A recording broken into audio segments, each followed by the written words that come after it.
Hello friends welcome to Odia मागणा ज्ञान। Friends पानी तले बा नदी तले ट्रेन चलुथिबार तो आपण माने निश्चय देखिथिबे बा शुणिथिबे।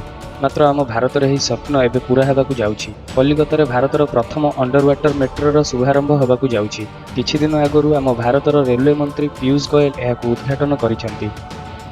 हुगुली नदी में तैयारी हेबाकू जाउथिबा एही टर्नल कलिकतारू हावड़ाकू संयोग करुछि। किछि दिन मध्यरे प्रथमे एही ट्रेन कोलकातार सल्टलेक स्टाडियम सल्टलेक सेक्टर 5 पर्यंत चलप्रचल हेबो। एही अंडर वाटर ट्रेन पई तैयारी होइथिबा सुडंगर लंब 16 किलोमीटर अटे।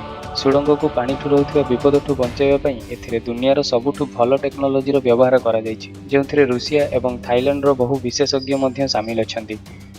पानीर प्रवाह एवं लिकेज को रोकिबा पई 3 स्तर बा 3 लेयर विशिष्ट एक सुरक्षा कवच तैयारी होइछि। एही सुडंगरे 80 किलोमीटर प्रति घंटा स्पीड रे ट्रेन यातायात करि परिबो। यातायात करिबा पई पृथक पृथक दुईटी अप एंड डाउन सुडंग मध्य रहिछि।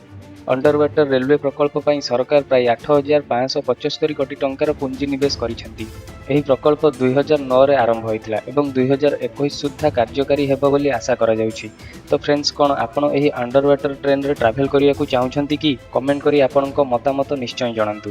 वीडियो भलो लागिथिले लाइक और शेयर करंतु और आम चैनल को सब्सक्राइब करिया को भूलंतु नहीं। आज पई एतिकी देखा हबो पुनी आउ एक वीडियो रे। Thanks for watching. जय जगन्नाथ।